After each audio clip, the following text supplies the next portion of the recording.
նորությունները, այս հարցի հետ կապված ձեր կարծիքը Հայկ, խնդրեմ։ Դե դուք փորձում եք իր ասածները գնահատել այնպես մարդկային տեսանկյունից, տղամարդու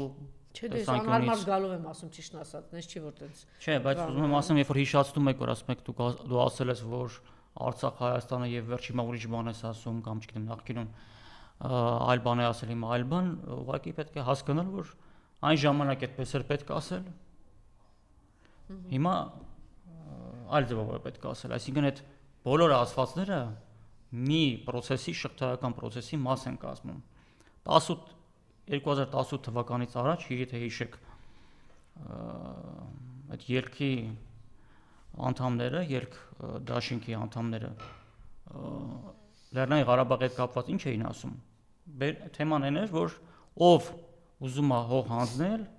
չէ՞։ Այո։ Ինքը, չգիտեմ ինչ որ պիտակներ են կպում, դավաճան կամ Մեր հայրենիքն է, Աղդամը մեր հայրենիքն է, Արցախը Հայաստանն է, պետք էր այդ ժամանակ այդպես ասել, մոլորեցնել, խաբել, ասում էին։ Չէ, իսկ ինչի էր պետք։ Իսկ ինչի էր այն ժամանակ պետք, հիմա պետք չի։ Որտեվ այն ժամանակ քննարկելի ոնց որ 2020 թվականից հետո քննարկվում էր երկու տարբերակ՝ արևմտյան տարբերակը, հարցի լուծման եւ ռուսական տարբերակը։ Եվ քանի որ Ռուսաստանից էլ կար առաջարկ ռուսական տարբերակով հարցը լուծել,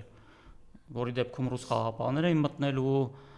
կոնֆլիկտը սառեցվելու էր երկար տարիներով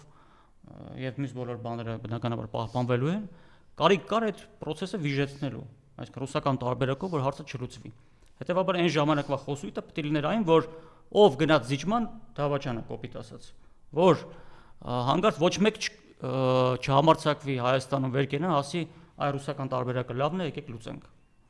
Քանի որ դա չլուծվեց, հետո 18 թվականին իշխանափոխություն, հետո 2020 թվականին պատերազմ, դրանից հետո բնականաբար գնալու էր հակառակ process-ը արդեն։ 2020 թվականից հետո նոյեմբերի 9-ի հայտարարություն, որ ամենալավ հայտարարությունն էր հետ պատերազմյան, դրանից լավ ոչ ուրիշ բան չկա, այդ 1000 անգամ ասել եմ, բայց ամեն ինչ արվեց, որ դա էլ տապալվի եւ ըստ էության ստացանք այն ինչ ստացանք։ Այսինքն այդ հայտարարությունների ասածները ունեն շղթայական տրամաբանություն։ Ամեն ինչ ոչ թե իրենք այն ժամանակ հակառակն էին մտածում, հիմա հակառակը, չէ։ Այն ժամանակ այդպես էր պետք ասել, այդպես էին ասում։ Հետո պետք էր գնալ ասել Արցախը Հայաստանը եւ վերջ գնաց ասած այդպես, հետո ուրիշ բան էր պետք ասել, դա ասում է։ Ես իր լայվերը առասարակ չեմ նայում, չգիտեմ, իմաստ չեմ տեսնում նայելու, իսկ այդ, չգիտեմ, ավտոբուսում երկպարը, չգիտեմ, կարկանդա, կուկուրուզ եւ ուտելը, քեֆ ուրախություն, ինչ են ասում ըստ էության, ժողովրդին առաջարկում են, ասում են ընտրեք մեզ, կունենաք անհոգ զվարճանքների մեջ անցնող կյանք։ Քեֆ ուրախություն, ուտել, խմել, պատերազմ չի լինի, կգնաք Եվրոպաներում 10 անգամ դա ասել է, 10 անգամ բերել է ինքը պատերազմը կործանում, ամեն անգամ խոստացել է, ասել է, այս անհոգ չաղու բախտավոր կյանքով որ ես ապրում եմ, դուք այդ կյանքի մեջ կապրեք, դրա փոխարեն հայ ժողովրդին տվել է պատերազմը կործանում։ Դե, բայց ցավոք սրտի մի մասը դեռ խաբված է։ Մարդը միջև իր վրա չի զգում, կորուստը ինքը չի հասկանում։ Շատերին թվում է, թե Լեռնային Ղարաբաղ Արցախը հեռու էր, գնաց կորավ, մեզ չի հասնելու։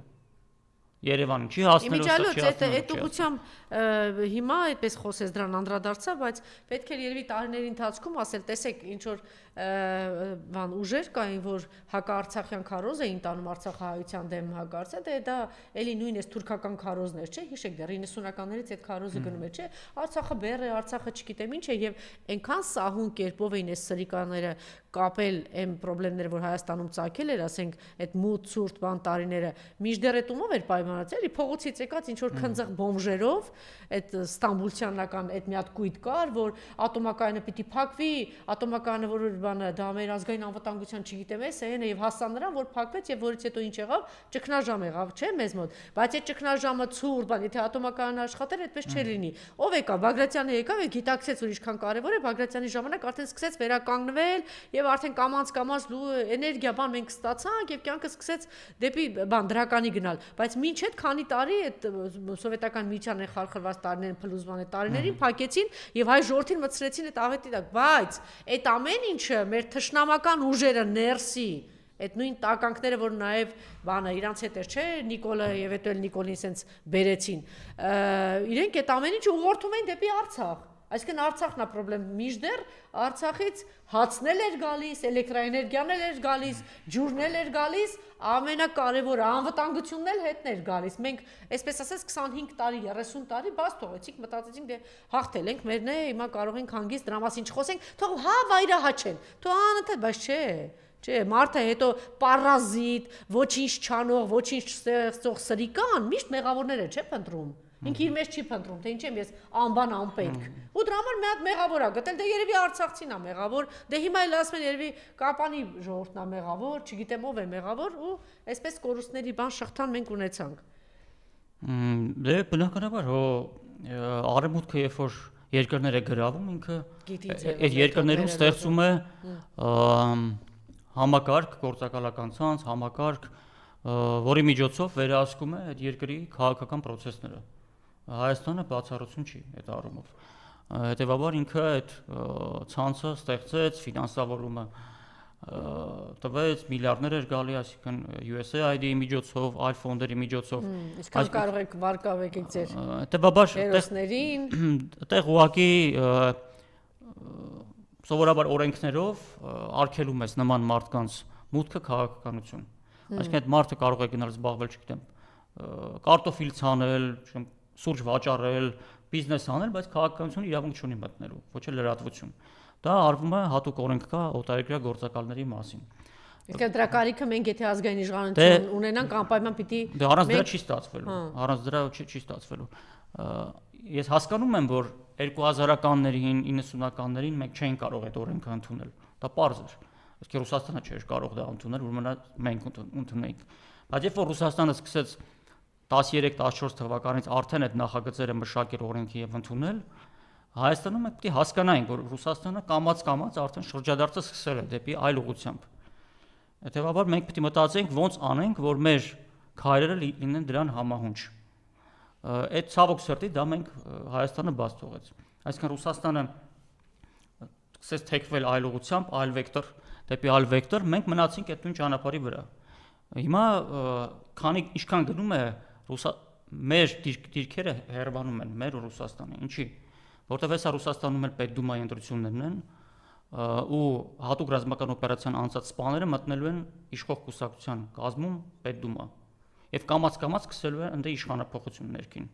այսինքն վերին ուղակներն են։ Այդ հետ նաեւ մեծ խնդիրներ էլ է բերելու, այդպես լեռ մի ոգևորվեք։ Ինչ խնդիր։ Այդ պատերազմյան սինդրոմ կա, այդ մարդիկ այդպես հեշտ է, այդ պատերազմից հետո գալ եւ հանրությանը հայ ինտեգրվել, բան, այդ երկար ճանապարհ է, ես միանգամից ռազմի դաշտից այդ դաշնություններից այդ ամենից հետո գալ եւ նստել այնտեղ օրենքներ ու հանրային կյանքին ինտեգրվել, այդ երկար ծանր աշխատանք է, այդպես չի։ Այնտեղ շատ բարդություններ, խնդիրներ կար, մա այդպես շտապենք ու ոգևորվենք, էլի, որ Ռուսաստանը գնացել ու միանգամից դրական բաներ արձանագրվելու։ Ասում եմ, որ տեղի ունենալու իշխանապողություն։ Afghanական պատերազմից հետո, երբ որ վերադարձել են, դուք գիտեք, դրանց մի մեծ մասը հետո ինչ հանցագործ ճանապարհ է բռնել, ինքնասպանությաններ, որ ինչ-որ բանդաներում է ներգրաված եղել, հոգեբանական եւ հոգեկան լուրջ խնդիրներ են ունեցել եւ հիմա միանգամից ակտիվ հիմա Ռուսաստանը որ փորձում է ներգրավել, այնտեղ դրանք համեմատելի չեն աֆղանական ու սա։ Ինչու՞։ Որովհետեւ աֆղանականը նախ լավ, վիետնամական պատերազմից հետո ամերիկացի զինվորները, այսինքն միշտ էլ այդ պատերազմյան սինդրոմը եւ խնդիրները կան,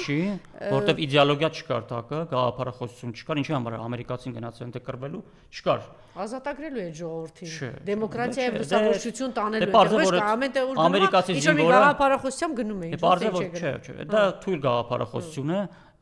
այն գաղափարախոսությունը չի, որ մարդուն պահի, ասի ես հիմա վերադարձել եմ, որ հիմա էլ թիկունքում խաղաղ պայմաններում երկրից օգուտ տամ։ Հիմա ինչ էլ ասեք խոցելի է լինելու, որտեղ կարող եմ այս դրա մեջ չեկեք, բան չանենք, հիմա այստեղ մենակ մի դեպքում է խոցելի լինելու, այն որ այդ մարդիկ դեռևս փորձ չունեն կառավարման, պետք է ժամանակ անցի, բայց լինելու է։ Հետևաբար, երբ որ իրեն գան կառավարումն է փորձադաշտ չի, էլի հիմա բերել միանգամից բան։ Փորձադաշտ չի, թե փորձադաշտ չի, փաստը մնում է փաստ, որ Եդինա Ռոսիայի կազմում տասնյակ զինվորականներ մտնում են իրենց եւ զբաղեցնելու են։ Հետևաբար Ռուսաստանը այս Ռուսաստանի վեկտորը դեպի այլ ուղղությամբ էլ ավելի է մեծանալու։ Ուրեմն մենք շարունակելու ենք գնալ մի ուղղությամբ, Ռուսաստանը այլ ուղղությամբ։ Մեր դիրքերը կտրուկ եւ մեր ընդհանրապես իրար հասկանալը կտրուկ վատանալու է։ Եթե իշխանությունները մնան։ Նույնիսկ եթե գնան ու մենք մեր վեկտորը չփոխեցինք, միևնույն է իրար վատ ենք հասկանալու, որտեղ Ռուսաստանը այլ ուղղություն է բռնելու, ինքը այլ նպատակներ ունի, եթե մենք շարունակում ենք գնալ նույն ուղղությամբ, ինչ որ արևմուտքը մեր համար գծել է 91 թվականից եւ Ռուսաստանի համար էլ էր գծել, ուղղակի ինքը հիմա հրաժարվում է այդ ուղուց, մենք իրար սկսել ենք չհասկանալ։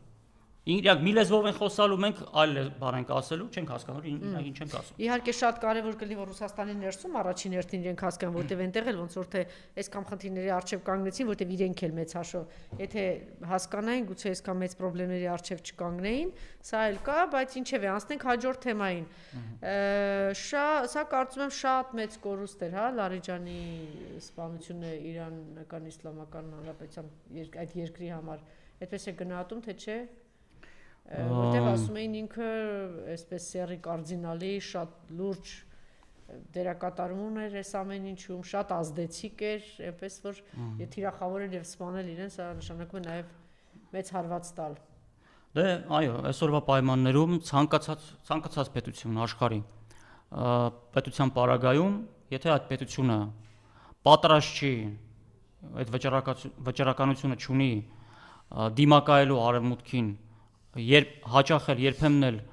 սուր հակասությունների մեջ մտնելու որոշ հարցերում, որ ոչ որպես ինքնանպատակ, ուղղակի ապրելու ցանկությունից ելնելով, ուրեմն այդ երկիրը պատրաստ չի ընդհանրապես իր անվտանգությունը, ինքնիշխանությունը պահել։ Հիմա Իրանի ներսում այդ պայքարը գնում է։ Այսինքն այն ուժերի, որոնք ցանկանում են մնալ եւ դառնալ ԱՄՆ եւ իր դաշնակիցների վասալը Իրանում, եւ իրենք Իրանը վերահսկեն եւ նրանք, որոնք ազգային ազատագրական պայքարի առաջնորդներ են եւ այդ ուղղությամբ են տանում։ Այսինքն ինքնիշխան Իրան ամերիկյան լծից ազատագրված թե հակառակը։ Հիմա փաստացի վերացվում են այն մարդիկ, որոնք որ պոտենցիալ կարող են այդ ազգային ազատագրական պայքարը այնտեղ գլխավորել։ Օրինակ նախագահային ոչ մի բան չի լինում, չէ՞, Իրանի։ Չգիտես, ինչու չի լինում։ Չնայած նախագահն է, այսինքն պետք է որ իրեն էլ թիրախավորվեն, բայց չի թիրախավորվում։ Բայց նրանք, որոնք որ կոշտ հայտարարություններ են անում արևմուտքի ԱՄՆ-ի նկատմամբ եւ այլն, իրենք շատ արագ հայտնաբերվում եւ սպանվում են։ Սա ցույց է տալի, որ Իրանը լուրջ ներքին խնդիրներ ունի, եթե տասնյակ նման պաշտոնյաներ, զինվորականներ բարձրացիչան սպանվում են, ուրեմն մի բան այն չէ ներսում։ Բայց դե սա էլ ինչ ասում, եթե ներքին խնդիրներն են, թե ընդհակառակ, այսինքն այդպես ազգային են եւ հենց թիրախավորել եւ իրենց սպանում է, չէ՞, հանձնվում են, որ ներքին խնդիր ունի, նկատի ունեմ այդ մարդկանց հեշտ կարողանում են բավականին հեշտ սպանել։ Հա, դա նկատի ունեք, հա։ Այսինքն խնդիրը, ուրեմն ինչ որ մի բան այն չի ներսում։ Հա, դու կարծում եք, որ ներսից, այսինքն տեղերը հայտնում են, հա, այդպես մատնում են։ Հիմա մարդը գիտի, որ ինքը կարևոր մարդ է։ Իրեն կարողանում են Չևանից վերահսկել իրանց շարժերը, բան, այդպես հիմա տեխնոլոգիան այնպիսի բաների է հասել, որ դե հա կարող են, բայց դե հիմա եթե դու պատերազմի մեջ ես, դա պետք է հաշվի առնես։ Դե հիմա ինչ թողեն, որ գլխատեն հա բոլորին։ Դա այսինքն եթե հաշվի չես առնում տեխնոլոգիաներով առաջ են եւ այս առումով չի կարողանում Իրանը մրցել եւ դրա համար այսպես թիրախում է եւ հերթով Դե գիտեք, իհարկե զենք, զինամթերք, տեխնոլոգիաներ կարեւոր են, բայց առանց վճռականության այդ ամեն ինչը դեր չի։ Բայց դե մենք չենք տեսնում Իրանի ժողովրդի մեջ հիմա այս վիճակում անգամ 12000 բան օբյեկտ արդեն ոչնչացրել են, թիրախավորել են, բայց դեռ շարունակում են։ Դե նշանակում է ներսում պայքար կա, բայց իրենք չեն եկել դեռ այն միասնականության, որ պետք է լինի, որպեսզի հաղթական, այսպես ասենք, հարված տան։ Դե ոգին կամքը, գաղափարախոսությունը շատ կարևոր է, բայց նաև պիտի կարողանաս, չէ՞, տեխնիկայով, պիտի կարողանաս, չէ՞, դիմադրել։ Հիմա իրենք իհարկե տեսնում եք, չէ՞, այդ կա, բայց մյուս կողմից եթե իրենք թիրա 1000 հրթիռ են ուղարկում 1000-ից մեկը հազիվ է կարողանում տեղ հասնել, բայց նրանցը թիրախավորված, տեսեք ոնց է ոչնչացնում, այնպես որ անհավանչապ բանի մեջ են, էլի մտել։ Դե բան չունեմ ասելու, բայց ուզում եմ ասեմ, հիմա իրենց կռիվն է, իրենք պետք է այդ կռիվը տան եւ փորձեն պատվով դուրս գալ այդտեղից եւ հաղթող դուրս գալ։ հեշտ չի, դժվար է լինելու, կորուստներ լինելու, բայց դա է։ Ցավոք սրտի, օրինակ, ընտրենք Ռուսաստանը ունի պայմանագրեր Հյուսիսային Կորեայի հետ եւ Իրանի հետ, բայց դրանք տարբեր բաներ են, եթե նայեք։ Իրանի հետ դեպքում կարող է ռազմական բնույթի բայց կետ չկա։ տեսակետ կա, որ Իրանը ուզում էր, որ ինչ որ մի փուլից դա ու այդպիսի պայմանագիր ունենար, բայց ռուսական կողմը դեռ պատրաստ չէր։ Չէ, նախկինում Ռուսաստանը առաջարկել է արդիականացնել Իրանի հակաօդային պաշտպանության համակարգը, Իրանը ոչ մի ձևով չի արձագանքել։ Բայց այն պայմանագիրն էլ, որ իրենք ընկեցին պատերազմի դեպքում օգնություն աջակցել, Չկա, նման չէ, կետ չկա։ ունեն իրենք, որ միջև պատերազմը ինչ պիտի տրամադրի բավականին բան համապարփակ մեծ փաստաթուղթ չէ ստորագրվեց։ Դե ռազմական փոխօգնության կետ չկա։ Կարող է ինչ որ զինատեսակների հարցում համագործակցում են գնում են, բայց իրենց այդ գործընկերության մասին, ռազմավարական գործընկերության մասին փաստաթղթում չկա կետ, որ միմյանց պիտի օգնեն։ Կա կետ, որ եթե մեկի այդ պատերազմի մեջ է, մյուս կողմը ագրեսորին չի օգնելու։ Ագրեսորին չի օգնում, հա, ուզում եմ հիշեի բան։